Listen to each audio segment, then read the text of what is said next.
Right. அஸ்ஸலாமு அலைக்கும். அன்பார்ந்த மாணவர்களே, 27 பேட்ச்க்கான எங்களோட முதலாவது பேப்பர் கிளாஸ் நாங்கள் இன்றைக்கு ஸ்டார்ட் பண்ணுவோம். சரியா? நாங்கள் இந்த கிளாஸில் ரைட் இந்த கிளாஸை பற்றி ஒருக்கா இன்றைக்கு தான் எங்களோட ஃபர்ஸ்ட் கிளாஸ். ஸோ அந்த எங்களோட கிளாஸை பற்றி நான் ஒருக்கா சின்ன அறிமுகம் ஒன்று செய்கிறேன். ரைட். ஸோ அப்போ எங்களோட கிளாஸில் முழுவதுமாக நாங்கள் பேப்பர் தான் செய்ய போகிறோம். நாங்கள் குறிப்பாக முதலாவது நாங்கள் டிஸ்கஸ் பண்ண போகிறது எஃப்டபிள்யூசி நடந்த பேப்பரை. ஸோ அதுக்கு பிறகு வடமாகாண பேப்பரை டிஸ்கஸ் பண்ணுவேன். வடமாகாண பாடசாலைகளுக்கு இடையில நடத்தப்பட்ட ஃபிசிக்ஸ் ஃபர்ஸ்ட் டேர்ம் பேப்பரை டிஸ்கஸ் பண்ணுவேன். ரைட். ஸோ அதுக்கு பிறகு நான் மெக்கானிக்ஸில் ஃபுல்லாக செக்ஷன் வைஸாக சின்ன சின்ன பேப்பர் போட்டு அதை டிஸ்கஸ் பண்ணுவேன். சரிதானே? இப்போ நாங்கள் 27 பேஜுக்கு முழுக்க இது ஒரு பேப்பர் கிளாஸாகத்தான் இருக்கும். முழுவதுமான பேப்பர் மட்டும்தான் நாங்கள் ஃபுல்லாக இந்த கிளாஸில் செய்வோம். ரைட். ஓகே, வாய்ஸ் கிளியரா இருக்கா? மெசேஜ் ஒன்று போடுங்க பிள்ளைகள். வாய்ஸ் கிளியரா இருக்கா? ஏன்னா எங்களோட இப்போ கிளாஸை நாங்கள் ஸ்டார்ட் பண்ணியிருந்தோம். இதுக்கு முதல் சின்ன வாய்ஸ் ட்ரெக்கால தான் கிளாஸ் கேன்சல் ஆனேன். ரைட். ஓகே, இதில் ரைட். ஓகே, சரி. ஓகே, சரி பிள்ளைகள். சரி,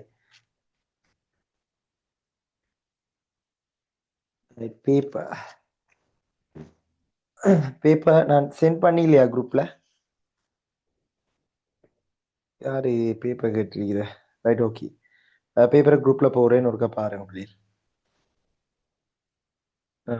திருப்பி குரூப்ல திருப்பி போட்டு விடுறேன் பேப்பரையா.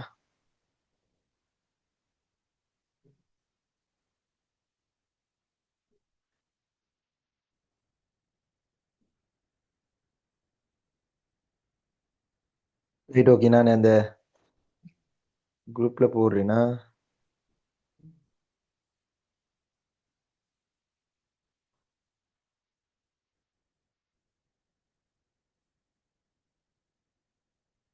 என்னோட டைமும் குறவு.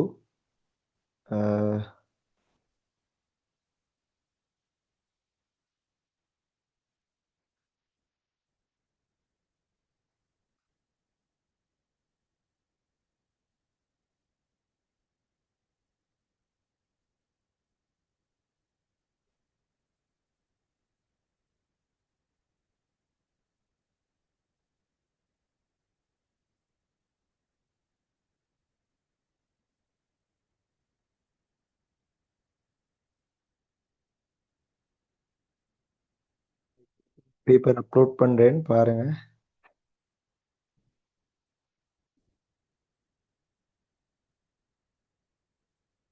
பேப்பர் இல்லாதாக்கள் பாருங்க பிள்ளைகள்.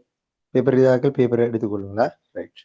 குரூப்லையும் போட்டிருக்கேன். ரைட். ஓகே, சரி பிள்ளைகள். இல்ல பாருங்க, என்னோட முதலாவது கேள்விக்கு போவோம். ரைட். எஃப்டபிள்யூசி பேப்பரோட ரைட் எஃப்டபிள்யூசி பேப்பரோட முதலாவது கேள்விக்கு போவோம். ரைட். Structure question. ரைட். அமைப்பு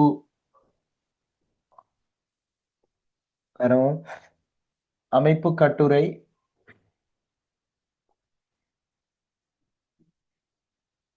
அமைப்பு கட்டுரை. ஸோ ஏ பார்ட்.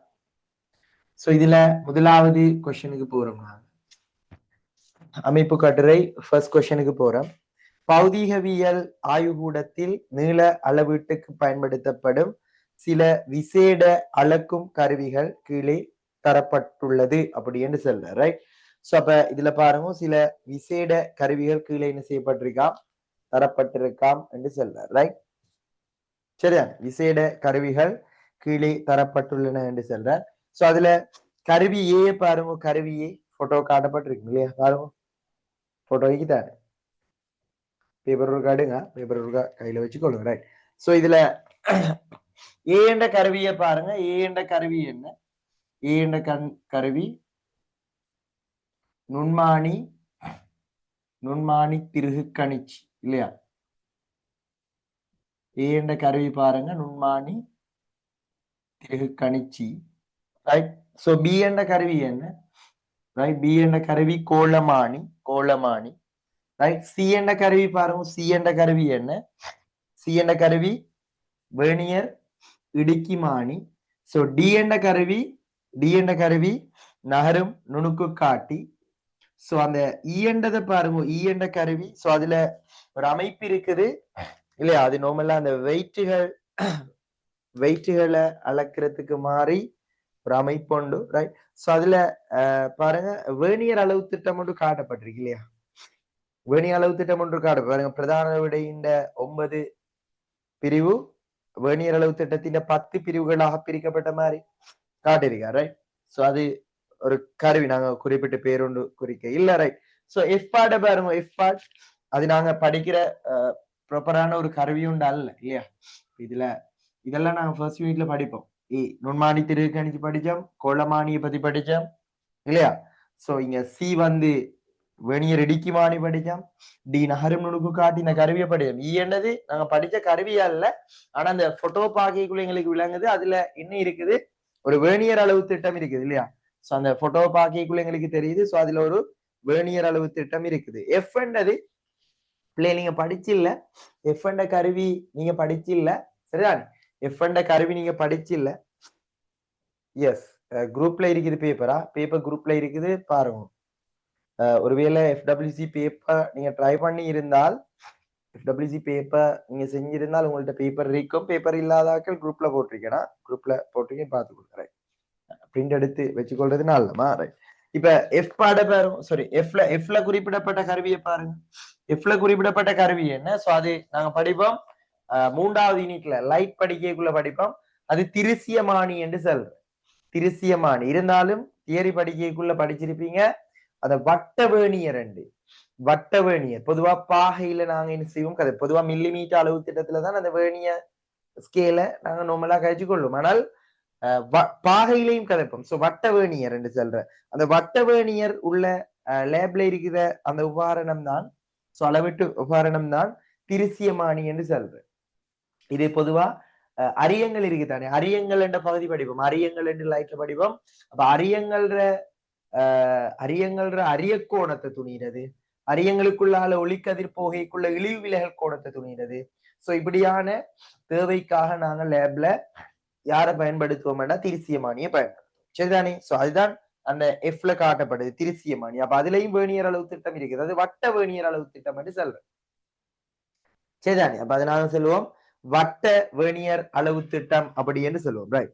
இப்ப இதுல பாருங்க, நாங்க கேள்வி மேலுள்ள விசேட அளக்கும் உபகரணங்கள் இரு முக்கிய கோட்பாடுகளான திருகு கோட்பாடு வேணியர் கோட்பாட்டில் தொழிற்படுகின்றன என்று சொல்ற. 2 கோட்பாடு இருக்குது, நாங்க ஃபர்ஸ்ட் யூனிட்ல கதைப்ப மாதிரி.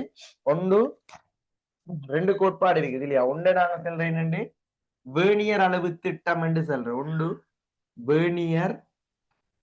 வேணியர் அளவு திட்டம் அல்லது வேணியர் கோட்பாடு என்று சொல்ற. 2வது திருகு கோட்பாடு என்று சொல்ற. 2வது திருகு கோட்பாடு என்று சொல்ற. திருகு கோட்பாடு நோமலா அந்த கோலமானி, நாங்க படிச்ச கோலமானி, ரைட்? நாங்க படிச்ச கோலமானி, ரைட்? கோலமானி என்றது சொல்லுங்க, கோலமானி என்றது, கோலமானி என்று சொல்ற எங்களுக்கு தெரியும். அதுல வட்ட அளவிடை இருக்குது, நாங்க வட்ட அளவிடைய சுழற்சிக்குள்ள முழுமையான சுழற்சிக்கு என்ன செய்யும், வட்ட அளவிடை பிரதான அளவிடை வழியே நகரும் இல்லையா? நகரும். அதேதான் நுண்மானி திருக்கணிச்சிலையும் இருக்குது பாருங்க, வட்ட அளவிடை அந்த வட்ட அளவிடைய சுத்திக்குள்ள அது என்ன செய்யும், அந்த பிரதான அளவிடை வழியே நகரும் இல்லையா?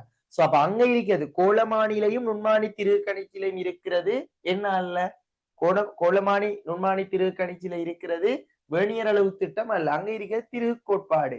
நாங்க லீஸ்கம் காணிக்குள்ள பொறியிடை தூரம் என்று கதைப்போம், வட்டப்பிரிப்புகளின் எண்ணிக்கை, பொறியிடை தூரத்தின் வட்டப்பிரிப்புகளின் எண்ணிக்கை என்றெல்லாம் கழிச்சிருப்போம் இல்லையா? சோ அப்ப திருகு கோட்பாட்டை அடிப்படையாக கொண்டு இல்லையா நாங்க அளவு திட்டம் எதுல செய்வோம் அப்படின்னு சொன்னால் நுண்மானி திருக்கணிச்சிலை கோலமானிலை இல்லையா? மீதி நாங்க படிக்கிற எல்லா கருவி வேணியர் இடிக்குமானி, நகரும் நுணுக்கு காட்டி, அதே போல என்ன நாங்க இப்ப இதுல பார்த்தோம் திருசியமானி என்ன. சோ அப்ப இதுல எல்லாம் இருக்கிறது வேணியர் கோட்பாடு.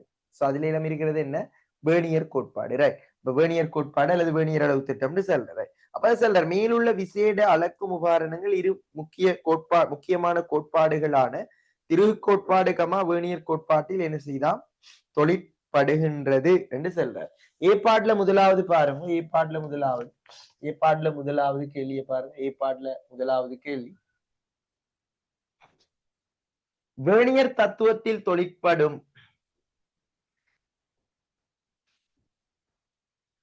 வேணியர் தத்துவத்தில் தொழிற்படும் வேணியர் தத்துவத்தில் தொழிற்படும் கருவிகள் எவை அப்படின்னு கேட்கிறார். வேணியர்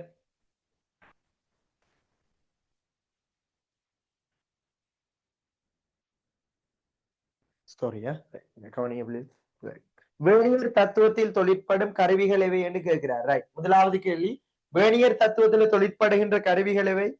இதுல சொல்லுங்க, வேணியர் தத்துவத்துல தொழிற்படுறது என்னென்ன? ஏ வராது, நுண்மானி திருகு கணிச்சு வராது, திருகு கோட்பாட்டுல. பி கோலமானியும் வராது, அது திருகு கோட்பாடு. அப்ப சி வரும், டி வரும், அந்த ஈயும் வரும். ஈல பாருங்க, வேணியர் இடிக்குமானில இருக்கிற மாதிரி ஈ என்ற அந்த அமைப்புல என்ன இருக்குது? ஈ என்ற அந்த கருவியினுடைய அமைப்புல என்ன இருக்குது? ஒரு வேணியர் அளவு திட்டம் இருக்குது. எஃப் என்னது? அதுவும் வேணியர் கோட்பாடு, வட்ட வேணியர் கோட்பாடு இல்லையா? சோ அப்ப எங்களுக்கு தெரியும். அப்ப இதுக்கு ஆன்சரா நாங்க சொல்லுவோம் வேணியர் கோட்பாடுல ஏ பாட்டுக்கு நாங்க சொல்லுவோம் என்ன, சி என்ற கருவி, அது போல டி என்ற கருவி, இ என்ற கருவி, எஃப் என்ற கருவி. சோ இது வேணியர் கோட்பாட்டுல ஒர்க் பண்றது. திருகு கோட்பாட்டுல தொழிற்படுகிற கருவி என்னென்ன? ஏயும் பியும் திருகு கோட்பாட்டுல தொழிற்படுற. வட்ட வேணியர் கோட்பாட்டில் தொழிற்படும் கருவி எது என்று கேட்கிறார். சோ அடுத்தது வட்ட வேணியர் கோட்பாட்டுல தொழிற்படுற கருவி. சோ வட்ட வேணியர் கோட்பாட்டுல தொழிற்படுறது என்ன சொல்லுங்க? வட்ட வேணியர் கோட்பாட்டுல தொழிற்படுற கருவி என்ன?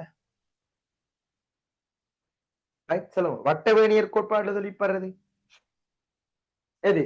எஃப். இப்ப காய்ச்சல் திருசியமானி இல்லையா? அப்ப திருசியமானில இருக்கிறது வேணியர் அளவிடை. ஆனா அதை நாங்க என்னன்னு சொல்லுவோம்? வட்ட வேணியர் என்று சொல்லுவோம். அது பாகையில தான் கதைப்போம் இல்லையா? பாகையில கதைப்போம். சோ அப்ப இதுல எங்களுக்கு வரும் ஆன்சர் எஃப் என்றது மாத்திரம். எஃப் என்றது மாத்திரம். சரிதானே? எஃப் என்றது மாத்திரம். சோ அப்ப இதை நோட் பண்ணி கொள்வீங்க. சரிதானே? கருவிகள் எவை? சோ இப்படி எழுதலாம், அல்லது நீங்க அதுல பேர்கள் எழுதி கொடுக்கலாம். நார்மலா இத என்ன நாங்க நம்பர்ஸை கொடுத்து கொள்ற நல்ல, சாரி ஆங்கில எழுத்துக்கொள்ள கொடுத்து கொள்வது நல்ல, அல்லது நீங்க பேர் எழுதுறேன்னா பேரையும் எழுதி கொள்ளலாம். கருவி எதுன்னு கேட்கிறார். ரைட், மேலுக்குள்ள ஆரையும் தான் நாங்க ஆன்சரா எழுதுவோம். ரைட், சோ இப்ப நீங்க நார்மலா இப்படி காட்டலாம். பி பார்ட் கொஸ்டினை பாருங்க. பி பார்ட் கொஸ்டினை பாருங்க. பி பார்ட் சொல்ற பி பார்ட் கொஸ்டினை பாருங்க. பி பார்ட்ல முதலாவது பாருங்க, ஓர் அளவிடும் கருவியின் இழிவெண்ணிக்கை என்பதால், ரைட், ஒரு அளவிடும் கருவியின் இழிவெண்ணிக்கை என்பதால் விளங்குவது என்ன அப்படின்னு கேட்கிறார். ஒரு அளவிடுகின்ற கருவியின் இழிவெண்ணிக்கை. அப்ப ஒரு கருவியின் லீஸ்ட் கவுண்டா என்ன? ஒரு குறித்த அளவீட்டு கருவியால அளவிடக்கூடிய மிக குறைந்த அளவீடு இல்லையா? ஒரு அளவீட்டு கருவியால அளவிடக்கூடிய மிக குறைந்த அளவீட்டுக்கு தான் நாங்க என்னன்னு சொல்ற லீஸ்ட் கவுண்ட் சொல்றேன் இல்லையா? அப்ப நாங்க எப்படி எழுதுவோம்? ஒரு அளவிடும் கருவியினால் இல்லையா? ஒரு அளவிடும் கருவி எழுதுறேன்னா எழுதி கொள்ளுங்க, என்னோட எழுதுங்க. அந்த அதுக்குரிய ஆன்சர் எழுதுங்க. ஒரு அளவிடும் கருவியினால் அல்லது ஒரு அளவீட்டு கருவியினால் ஒரு அளவீட்டு கருவியினால் ஒரு அளவீட்டு கருவியினால் ஒரு அளவீட்டு கருவியினால்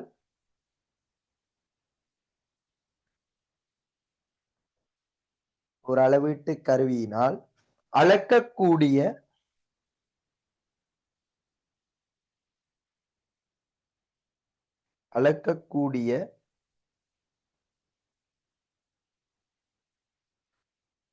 ஒரு அளவீட்டு கருவியினால் அளக்கக்கூடிய மிக குறைந்த அளவீடு. மிக குறைந்த அளவீடு. சரி, அளவீட்டு கருவியால் அளக்கக்கூடிய மிக குறைந்த அளவீடு.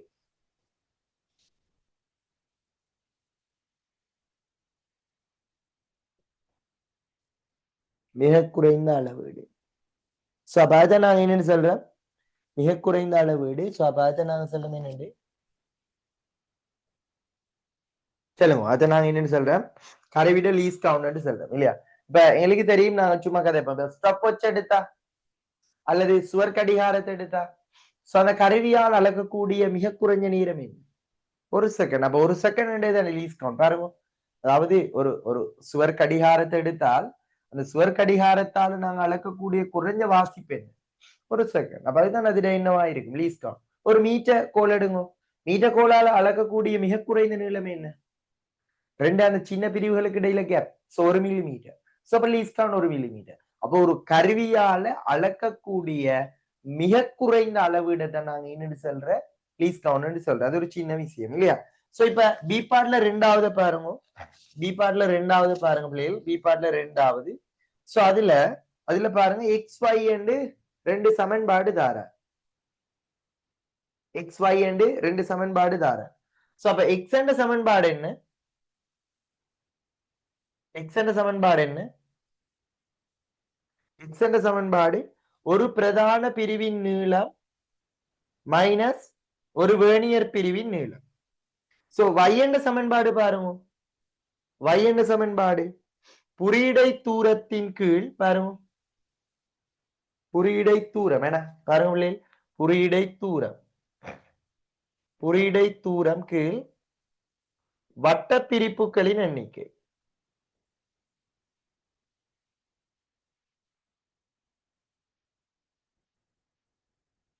வட்ட பிரிப்புகளின் எண்ணிக்கை. சோ ரெண்டு சமன்பாடு தார, ரைட்? அதை வச்சுக்கொண்டு கீழே கேள்வி கேட்கிறார் பாருங்க பாப்போம். அதை வச்சுக்கொண்டு கீழே கேள்வி கேட்கிறார்.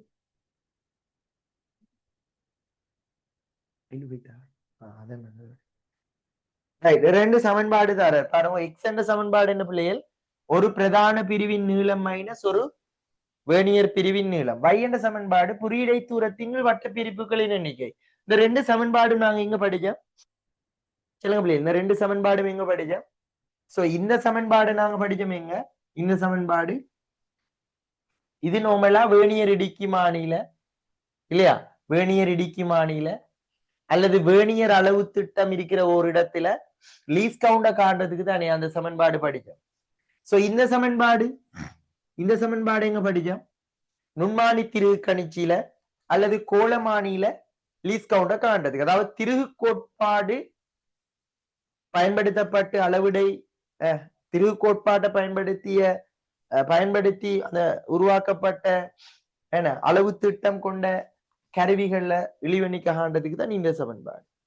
சரிதான். அப்ப நார்மலா இது நாங்க படிச்சிருப்போம் திருகாணி சாரி நுண்மானி திருகு கணிச்சி கோலமானிட லீஸ்ட் கவுண்ட் காண்றதுக்கு. இது வேர்னியர் அளவு திட்டம் உள்ள ஒரு கருவியில அது வேர்னியர் இடிக்குமானியா இருக்கலாம், நகரும் நூக்காட்டியா இருக்கலாம். சோ அப்ப அந்த இடங்கள்ல நார்மலா லீஸ்ட் கவுண்ட காண்றதுக்கு பயன்படுத்துற இழிவெண்ணிக்கை காண்றதுக்கு பயன்படுத்துற. அப்ப அவர் செல்றர் பாருங்க, எக்ஸ் கமா ஒய் என்பன இவ்வளக்கும் கருவிகளில் மேலுக்கு காட்டப்பட்ட 6 அளக்கிற கருவிகளில் இழிவெண்ணிக்கையை அறிவதற்கான தொடர்பாகும். மேலே உள்ள உபகரணங்களுக்கு ஒத்த இழிவெண்ணிக்கைக்குரிய தொடர்பை கீழுள்ள அட்டவணையில் பூரணப்படுத்துகன்னு சொல்றார். கீழுக்குள்ள அட்டவணையில் என்ன செய்யட்டாம்? கம்ப்ளீட் பண்ணட்டாம் அப்படின்னு சொல்றார், ரைட்? சோ இப்ப இதுல பாருங்க, கீழுக்குள்ள டேபிள்ல பாருங்க, ரெண்டாவது கேள்விக்கு தந்திருக்க. சோ இதுல ஏன்னு சொல்றாரு.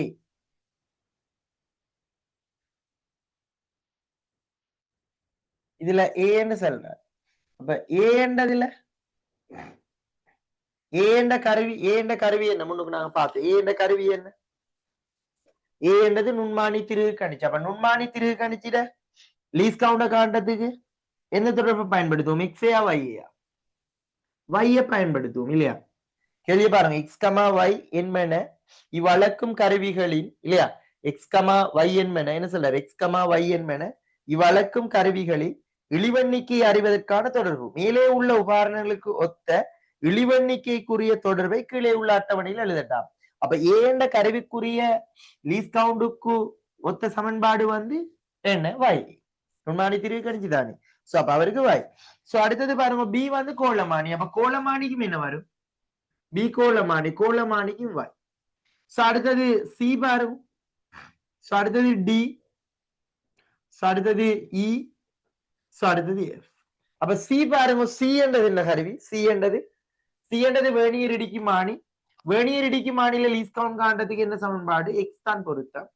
டி என்றது பாருங்க, டி என்றது நகரும் நுணுக்கு காட்டி. நகரும் நுணுக்கு காட்டில லீஸ்ட் கவுண்ட் காண்றதுக்கு யார் பொருத்தம்? எக்ஸ் தான் பொருத்தம். சோ அடுத்தது இ பாருங்க. சோ அப்ப இ வந்து ஒரு வேர்னியர் அளவு திட்டம் உள்ள ஒரு உபகரண அமைப்பு. சோ அதுல லீஸ்ட் கவுண்ட் காண்றதுக்கும் யாரு பொருத்தம்? இந்த எக்ஸ் என்ற சமன்பாடு தான் பொருத்தமாக இருக்கும். சோ அடுத்தது எஃப் பாருங்க.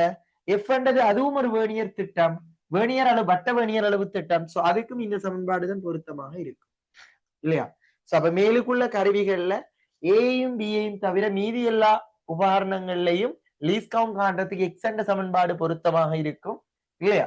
சோ அதுல ஏக்கும் பிக்கும், அதாவது நுண்மானி திருகணிச்சிக்கும் கோளமானிக்கும் யாரு பொருத்தமாக இருக்கும்? y என்ற சமன்பாடு தான் பொருத்தமா இருக்கும். அப்ப இத நீங்க நோட் பண்ணி கொண்டிருக்க வேணுமா? நோட் பண்ணி கொண்டிருக்க வேணும்.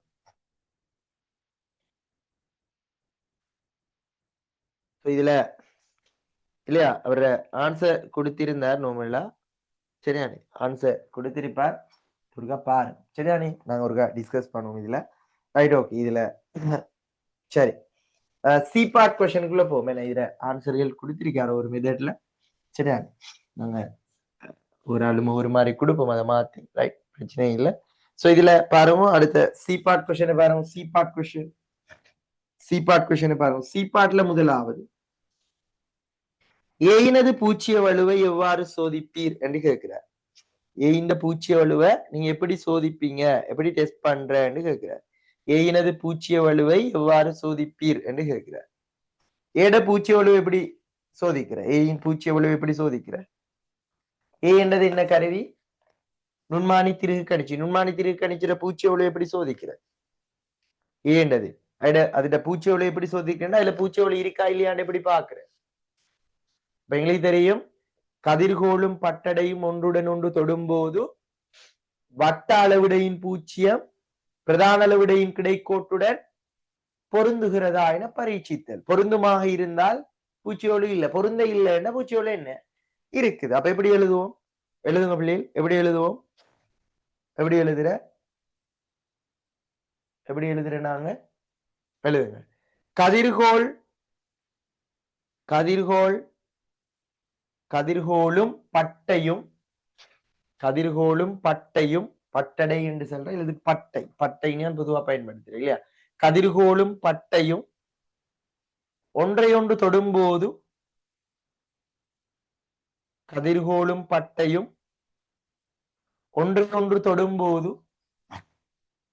ஒன்றையொன்று தொடும்போது வட்ட அளவிடையின் பூச்சியம்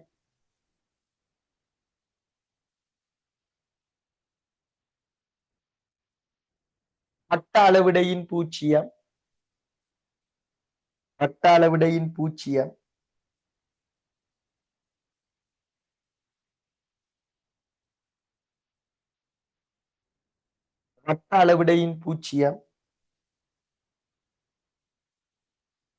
பிரதான அளவிடையின் கிடைக்கோட்டுடன் பொருந்துகிறதா என பரீட்சித்தல். பொருந்துகிறதா என பரீட்சித்தல். ரைட். இது சி பார்ட்ல முதலாவது. சி பார்ட்ல இரண்டாவது பாருங்க. சி பார்ட்ல இரண்டாவது, சீனது பூச்சிய வலுவை எவ்வாறு சோதிப்பீர்? சி என்றது என்ன? வேர்னியர் இடிக்குமானி. அப்ப வேர்னியர் இடிக்குமானில எப்படி நாங்க பூச்சி வலுவை செக் பண்ற? சாங்க எப்படி எழுதுவோம்? தாடைகள் ஒன்றை ஒன்று தொடும்போது வேர்னியர் அளவு திட்டத்தின் பூச்சியமும் பிரதான அளவு திட்டத்தின் பூச்சியமும் பொருந்துகிறதான்னு பாக்குறேன். பொருந்துமாக இருந்தா பூச்சி வலு இல்ல, பொருந்த இல்லைன்னா பூச்சி வலு இருக்கு. எழுதுவோம். தாடைகள் ஒன்றுடன்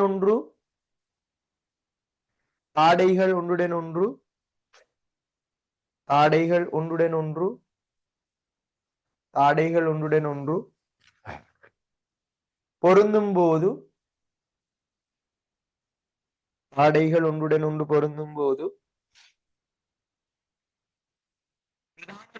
பூச்சியமும் பிரதான அளவிடையின் பூச்சியமும்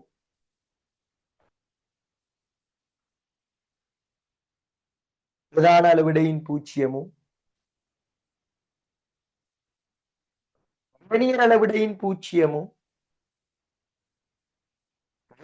அளவிடையின் பூச்சியமும் பொருந்துகிறதா என பரீட்சித்தல்.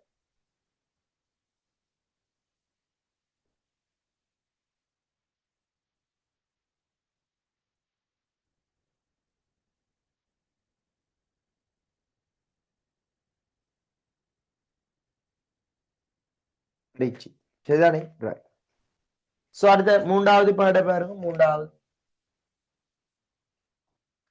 மூன்றாவது CDEF ஆகிய கருவிகளில் பூச்சிய வலுவை கருத்தில் கொள்வது இல்லை இல்லையா? சோ அதுல சி என்ற கருவி இல்ல பூச்சியோட கன்சிடர் பண்ணணும். சி என்றது என்ன? சி என்றது வெனியர் இடிக்குமானி. சோ அதுல கண்டிப்பாக பூச்சியோட கன்சிடர் பண்ணணும். அப்ப சி என்றதை வெட்டுங்க, சி வராது. யாருல பூச்சியோட கன்சிடர் பண்ண மாட்டோம்? யாருல? B D B D E F BDEF. So அந்த கருவிகள்ல பூச்சியோட என்ன செய்யறீங்க? நாங்க கன்சிடர் பண்றது இல்லை. சரிதானே? அந்த கருவிகள்ல பூச்சியோட கன்சிடர் பண்றது இல்லை. ஏன் கன்சிடர் பண்றது இல்லை? சோ அதுல மாத்திக்கொள்ளுங்க. சி வராது. சி உள்ள இடத்துக்கு யாரு வரும்? பி தான் வரும். ஏ நுண்மானி திருகு கணிச்சுல கண்டிப்பா பூச்சியோட கன்சிடர் பண்ணுவோம். சி வெனியர் இடிக்குமானில கண்டிப்பா பூச்சியோட கன்சிடர் பண்ணுவோம் இல்லையா? சோ அப்ப ஏனைய கருவிகள்ல BDEF. சோ படத்துல இருக்க ஏனைய கருவிகள்ல பூச்சியவளு அவசியம் இல்லை. என்ன காரணம்? பொதுவா பாருங்க, கோலமானியா இருக்கலாம், நகரும் நூக்காட்டியா இருக்கலாம், திருசியமானியா இருக்கலாம். அங்க 2 நிலைகளுக்கு இடைப்பட்ட வாசிப்ப துணிங்கி, அதாவது 2 நிலைகளுக்குரிய வாசிப்ப துணிங்கி வாசிப்புக்கள் வித்தியாசம் மூலம் தான் அளவீடு எடுக்கிறோம். சோ ஆனபடியால எங்களுக்கு அந்த இடத்துல பூச்சியவடு அவசியம் இல்லை என்றதை நீங்க என்ன செய்யணும்? எழுதி இருக்க வேணும். அப்ப எப்படி எழுதுவீங்க? என இதுக்குரிய காரணம் இங்கு 2 நிலைகளின் வாசிப்புகளின் வித்தியாசத்தின் மூலம் இங்கு எழுதுங்க ஆன்சர். இங்கு 2 நிலைகளின் வாசிப்புகளின் வித்தியாசம் மூலம் 2 நிலைகளின் வாசிப்புகளின் வித்தியாசம் மூலம் அளவீடு மேற்கொள்ளப்படுவதனால் பூச்சியவளு அவசியம் இல்லை.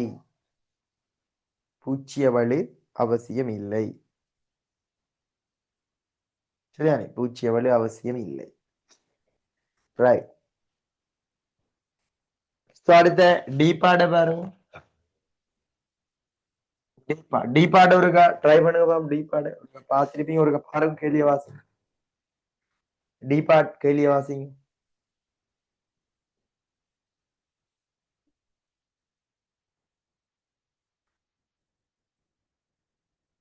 கேள்விய பாருங்க.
D part question.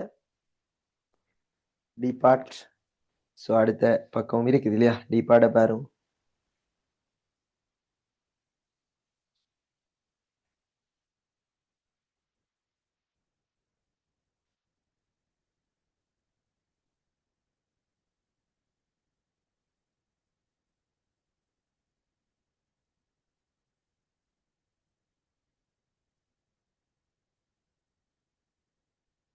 D part கொஸ்டினை பாருங்க. டி பார்ட்ல முதலாவது, ஒரு அளவீட்டின் போது வெவ்வேறு துறைகளில் வேறு வேறான வலுக்கள் படுகின்றது. பௌதிகவியலில் ஏற்றுக்கொள்ளக்கூடிய உயர் சதவீத வலுவை தருக. எங்களுக்கு தெரியும், நாங்க ஒரு பிராக்டிகல் செய்தால் இல்லையா, நாங்க ஒரு பிராக்டிகல் செய்தால் கண்டிப்பா என்ன வரும், ஒரு சின்ன வலு வரும். அல்லது நாங்க ஒரு கருவியை பயன்படுத்தி ரீடிங்ஸ் எடுக்கிறோம்டா கண்டிப்பா ஒரு வலு வரும் இல்லையா. அந்த வலு எவ்வளவு வரைக்கும் அமையும், அந்த வலுவானது எவ்வளவு வரைக்கும் அமையும், 1% வரைக்கும் அமையும். வலுவானது 1% வரைக்கும் அமையும் இல்லையா. அப்ப அவர் செல்லர் என்ன, ஒரு அளவீட்டின் போது வெவ்வேறான துறைகளில் வேறு வேறான வலுக்கள் ஏற்றுக்கொள்ளப்படுகின்றது. பௌதிகவியலில் ஏற்றுக்கொள்ளக்கூடிய உயர் சதவீத வலு மேக்சிமம், உயர் சதவீதம் 1% வலு வரைக்கும் வரையும் ஏன்னா, அல்லது 1% வலு வரைக்கும் மேக்சிமம் வரையிலும். அப்ப 1% வலு என்று நீங்க ஆன்சர் பண்ணிக்கொள்ளும். 1% வலு என்று நோட் பண்ணுவோம். ரைட். ரெண்டாவது பாட பாருங்க. ரெண்டாவது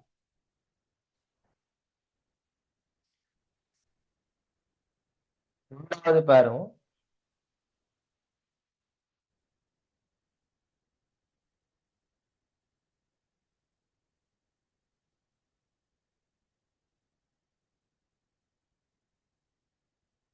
ரெண்டாவது பாருங்க. ரெண்டாவது, பின்வரும் ஒவ்வொரு அளவீட்டு உபகரணங்களினதும் வீச்சு, இழிவெண்ணிக்கை, ஏற்றுக்கொள்ளக்கூடிய உயர் சதவீத வலுவிற்கு ஒத்த குறைந்த வாசிப்பு என்பவற்றை அறிந்து அட்டவணையை பூரணப்படுத்துகன்னு சொல்ற. ரைட். ஒரு டேபிள் ஒன்று தாரார். ரைட். ஒரு டேபிள் ஒன்று தாரார். அந்த டேபிள் ஒன்று தாரார். ரைட். ஆன்சர் கேட்கிறார். பாப்போமா. ரைட். பாருங்க இந்த கேள்விய. ரைட். இந்த டேபிள பாருங்க.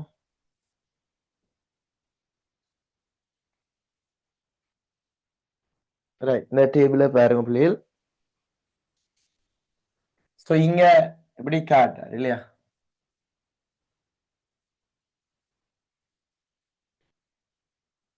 சோ இது வீச்சு, இது வீச்சு. இங்க லீஸ் கவுண்ட், இழிவெண்ணிக்கை. ஏற்றுக்கொள்ளக்கூடிய மிக குறைந்த வாசிப்பு, குறைந்த வாசிப்பு, ஏற்றுக்கொள்ளக்கூடிய குறைந்த வாசிப்பு. சரிதானே. ரைட். அப்ப இதுல பாருங்க, ஏ என்ற கருவி, ஏ என்ற கருவி என்ன சொல்லுங்க. ஏ என்ற கருவி என்ன, நுண்மானி திருகணிச்சு தானே. ஏ என்ற கருவி என்ன, ஏ என்ற கருவி நுண்மானி திருகணிச்சு. அப்ப நுண்மானி திருகணிக்கிற வீச்சு என்ன, நுண்மானி திருகணிக்கிற வீச்சு 0 தொடக்கம் 25 மில்லிமீட்டர் அல்லது 2.5 சென்டிமீட்டர் என்ன. சோ இவ்வளோ கேப் தானே அந்த என்ன பட்டை கதிர்கோள் இடையிலான அந்த கேப் என்ன. சோ அப்ப எங்களுக்கு தெரியும் வீச்சு வந்து 0 தொடக்கம் 25, வீச்சு வந்து 0 தொடக்கம் 25. ரைட். சோ அடுத்தது பாருங்க லீஸ் கவுண்ட். லீஸ் கவுண்ட் என்ன, இவர லீஸ் கவுண்ட் நுண்மானி திருகணிச்சு இல்லையா. லீஸ் கவுண்ட் என்ன வரும், 0.01 மில்லிமீட்டர் இல்லையா. 0.01 மில்லிமீட்டர் அதான் லீஸ் கவுண்ட். இப்ப பின்வரும் அவர் சொல்றீங்க, அந்த பின்வரும் ஒவ்வொரு அளவீட்டு உபகரணங்களது வீச்சு, இழிவெண்ணிக்கை, ஏற்றுக்கொள்ளக்கூடிய சதவீத வலுவிற்கு உயர் என, ஏற்றுக்கொள்ளக்கூடிய சதவீத வலுவிற்கு ஒத்த குறைந்த வாசிப்பு. இதனையும் ஏற்றுக்கொள்ளக்கூடிய சதவீத வலு எவ்வளோ, 1%, 1% வரைக்கும் ஏற்றுக்கொள்ளி. இப்ப நான் எப்படி வரும், சதவீத வலு, சதவீத வலு என்றது எப்படி வரும், வாசிப்பின் மேல் இழிவெண்ணிக்கை தர 100 இதானே சமன்பாடு. இப்ப இங்க நாங்க ஏற்றுக்கொள்ளக்கூடிய சதவீத வலு 1%. லீஸ் கவுண்ட், இப்ப முதலாவது கருவிட லீஸ் கவுண்ட் என்ன, 0.01 மில்லிமீட்டர். வாசிப்பு தர 100. அப்ப ஆர் சமன் எப்படி வரும், 1 மில்லிமீட்டர் என்று வரும். அப்ப இங்க குறைந்த வாசிப்பு 1 மில்லிமீட்டர். அப்ப நாங்க இந்த கருவியை பயன்படுத்தி 1 மில்லிமீட்டர் வாசிப்பு எடுக்கக்குள்ள எங்களுக்கு சதவீத வலு 1% வரைக்கும் வரும். சோ அப்ப முதலாவது கண்டிடும் இல்லையா. விளங்குதா பிள்ளைகள், விளங்குதா. ஏதாவது சிக்கலன்னா மெசேஜ் ஒன்று போடணுமா. ரைட். சோ இதுல பி பார்ட்ட பாருங்க. பி பார்ட், சரி பி என்ற கருவியை பாருங்க. பி என்ற கருவி, பி என்ற கருவி என்ன, இடத்துல காட்டப்பட்ட பி என்ற கருவி என்ன, கோலமானி.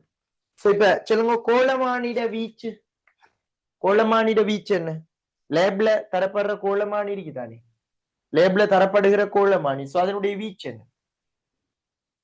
என்ன பொதுவா எங்களுக்கு தெரியும் அந்த கோலமானில நீங்க கண்டிருப்பீங்க சோ இப்படி ஒரு நிலைக்குத்து பிரதான அளவிடைன்னு சொல்லுவோம் சோ இப்படி இருக்கும் நிலைக்குத்தா ஒரு அளவு திட்டம் உள்ள ஒரு சின்ன ஒரு தகடு ஒன்று இருக்கும் இந்த தகடுல பாத்தீங்கன்னா இங்கதான் 0 இருக்கும் கீழுக்கு இப்படி மில்லிமீட்டர் ஸ்கேல் போகும் மேலுக்கும் இப்படி மில்லிமீட்டர் ஸ்கேல் போகும்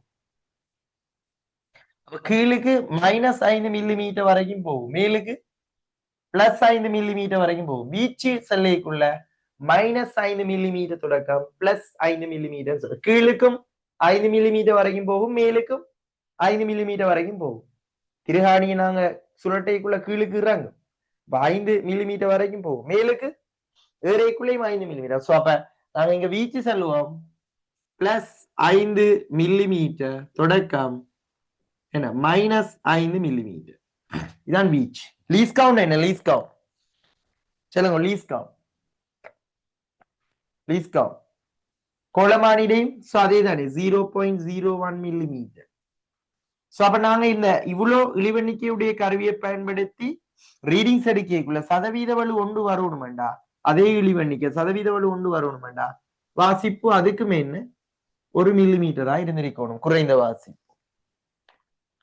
வாசிப்பு 1 மில்லிமீட்டராக இருந்திருக்க வேண்டும் ரைட் சோ அடுத்தது பாருங்க சி என்ற கருவி என்ன படத்துல உள்ள சி என்ற கருவி என்ன சி என்ற கருவி பிள்ளைகள் என்ன வெனியரடிக்குமானி சோ வெனியரடிக்குமானில வீச்சு என்ன 0 தொடக்கம் 15 சென்டிமீட்டர் வரைக்கும் இருக்கு இல்லையா 0 தொடக்கம்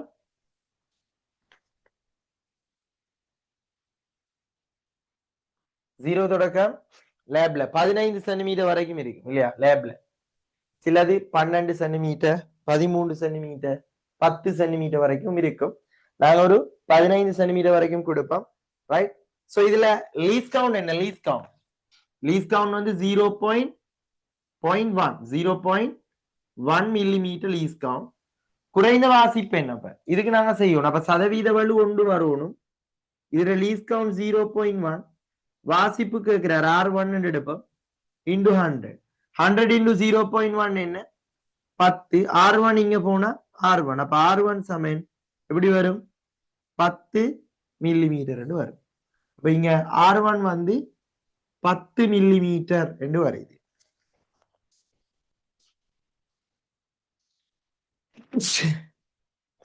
சரி ரைட் R1 வந்து 10 மில்லிமீட்டர் R1 என்ன சொல்லுங்க R1 என்று சொல்றது அதாவது அந்த குறைந்த வாசிப்பு இல்லையா ரைட் டி என்ற கருவியை பாருங்க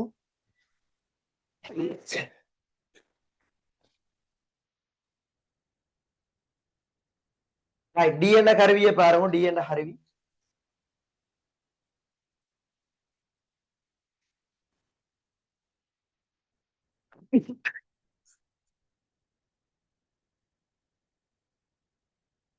டி என்ற கருவியை பாருங்க டி என்ற கருவி என்ன டி என்ற கருவி சோ அது நகரும்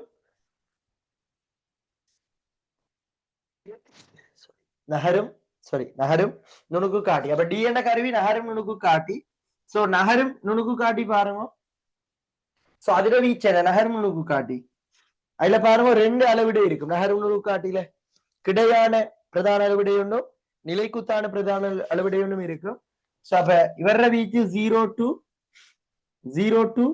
20 சென்டிமீட்டர் வரைக்கும் இருக்கும் இவர லீஸ்ட் கவுண்ட் 0.01 மில்லிமீட்டர் 0.01 போடைக்குள்ள 1% வலு வரணும்டா வாசிப்பு எங்களுக்கு 1 மில்லிமீட்டராக இருக்க வேணும்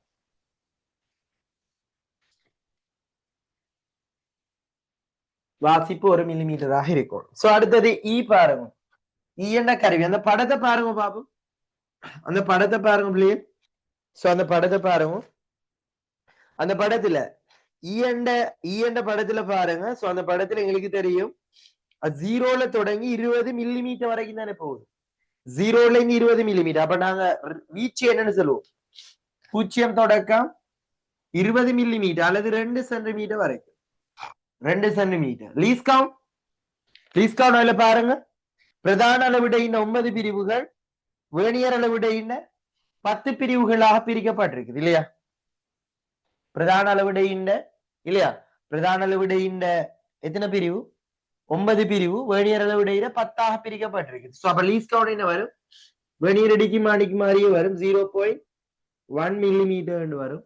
சோ அப்ப இதை பயன்படுத்திக்குள்ள இங்கேயும் என்ன வாசிப்பு, குறைந்த வாசிப்பு என்ன 10 மில்லிமீட்டர் என்ற குறைந்த வாசிப்பை நாங்க அந்த கருவியால ரீட் பண்ணிக்குள்ளதான் சோ அவருக்கு சதவீத வடு ஒன்று வரும். சரிதானே? ரைட். சோ அடுத்தது பாருங்க.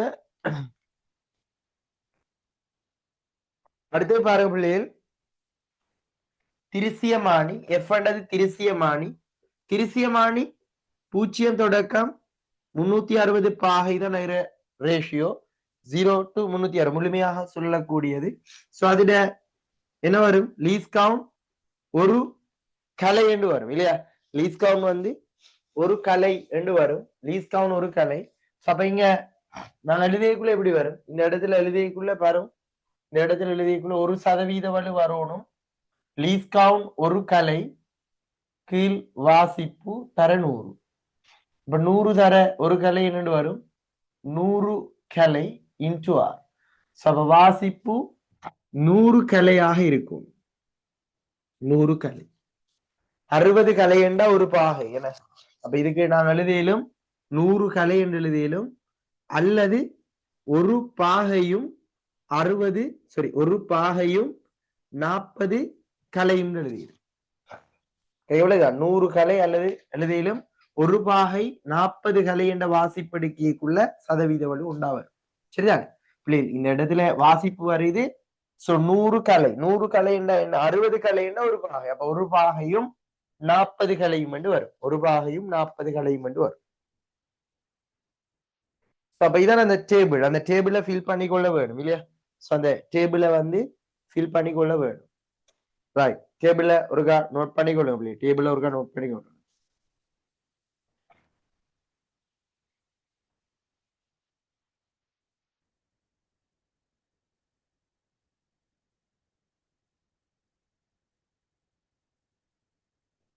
ஃபில் பண்ணுவோம். ரைட். சோ அடுத்த மூன்றாவது கேள்விக்கு போவோம். மூன்றாவது கேள்விக்குள்ள போவோம். மேலுள்ள அளக்கும் உபகரணங்களில் அளவீட்டின் போது அளக்கும் பொருளின் சேதத்தை, விகாரத்தை ஏற்படுத்தாது அளவிடக்கூடிய கருவி எது? காரணம் இல்லையா? மேலுள்ள அளக்கும் கருவிகளில் மேலுக்கு 6 அளக்கும் கருவிகள் காட்டப்பட்டிருக்குது.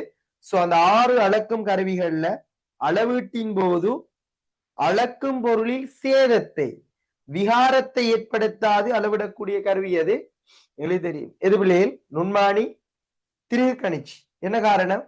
நாங்க நுண்மானி திருகு கணிச்சியை பயன்படுத்தி நார்மலா ஏதோ ஒரு பொருள், சின்ன மரக்குற்றியில தடிப்ப அளக்க போறோம்னா மரக்குற்றிய பட்டை கதிர்கோளுக்கு இடையில வைத்து என்ன செய்வோம்? மட்டான தொடுகையில இருக்கைக்குள்ள நாங்க சுழட்ட மாட்டோம். தீதால் தலையை சுழட்டுவோம். தீதால் தலையை சுழட்டைக்குள்ள ரெண்டும் தொடுகையில இருந்தா தீதால் தலை என்ன செய்யும்? சுத்தைக்குள்ள ஒளி எழுப்பப்படும். அப்ப சவுண்ட் வருதுன்னா ரைட், ரெண்டும் பொருந்தி இருக்குது என்ற அர்த்தம். அதுக்கு மேல நாங்க தீதால் தலையை சுத்தாம தீதாளால சுழட்டினோம்னா என்ன நடக்கும்? பொருள் நெருக்கப்படும். அப்ப சேதம் அடைய பார்க்கும் அல்லது விகாரம் அடைய பார்க்கும். ஏன்னா சோ அப்ப இந்த இடத்துல நாங்க எழுதணும். அப்ப அளவிடக்கூடிய கருவி வந்து நுண்மானி திருகு கணிச்சி. அளவிடக்கூடிய கருவி என்ன? நுண்மானி திருகு கணிச்சி. கருவி வந்து நுண்மானி திருகு கணிச்சி. சோ அதுக்குரிய காரணம் கேட்டது. காரணம் எப்படி எழுதுவீங்க?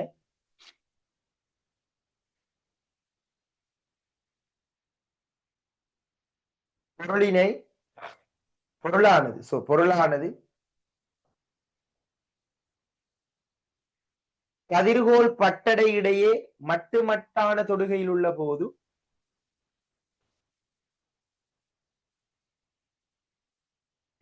கதிர்கோளிடையே மட்டான தொடுகையில் உள்ள போது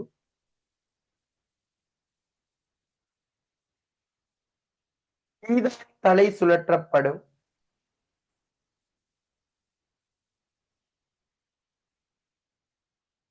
தீதால் தலை சுழற்றப்படும்.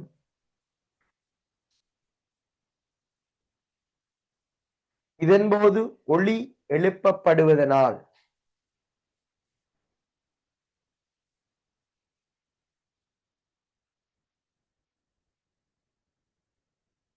இதன்போது ஒளி எழுப்பப்படுவதனால்.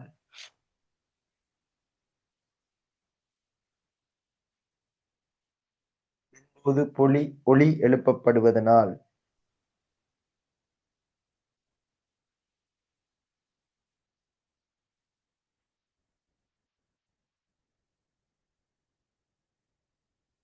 பொருளானது. பொருளானது.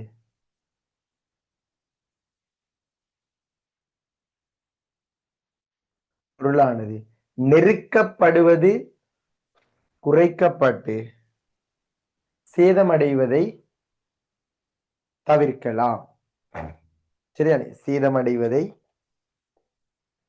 தவிர்க்கலாம். சேதமடைவதை தவிர்க்கலாம். இப்ப நாங்க எழுதுறோம் என்ன எழுதுறோம்? பொருள் கதிர்கோள் பட்டடை இடையே மட்டுமட்டான தொடுகையில் இருக்கைக்குள்ள தீதால் தலைய சுழற்றம். தீதால் தலைய சுழற்றைக்குள்ள ஒளி எழுப்பப்படுமாக இருந்தால் என்ன ரீசன்?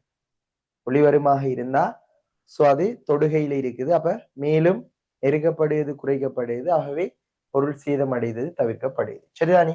அப்ப இந்த கதையை நீங்க எழுதிருக்க வேணும். அப்ப இதான் எங்கட முதலாவது ஸ்ட்ரக்சர் கொஸ்டின். ரைட்? அப்ப அதை நாங்க டிஸ்கஸ் பண்ணோம். ஏதாவது டவுட்ஸ் இருந்தா நீங்க மைக்கை ஆன் பண்ணி கேட்கலும். ஏதாவது டவுட்ஸ் இருந்தா ஹேண்ட் ரைஸ் பண்ணிலும் மைக் தாரேன்னா. சரிதானே? ஏதாவது டவுட் இருந்தா மைக்கை ஆன் பண்ணுங்க. ஹேண்ட் ரைஸ் பண்ணுங்க, நான் மைக்கை தாரேன். அல்லது சட்ல நீங்க கேட்கலும். ஸோ இது இன்னைக்கு நாங்கள் ஒரு 1 hour கிளாஸ் தான் போட்டேன். எங்களோட நெக்ஸ்ட் கிளாஸ் அநேகமா சண்டே இருக்குது. எங்களோட நெக்ஸ்ட் கிளாஸ் சண்டே இருக்குது. அதே போல நோன்பு காலத்துல நாங்க பொருத்தமாக போட்டுக்கொள்வோம். அப்ப சண்டே எங்களோட அடுத்த கிளாஸ் இருக்குது.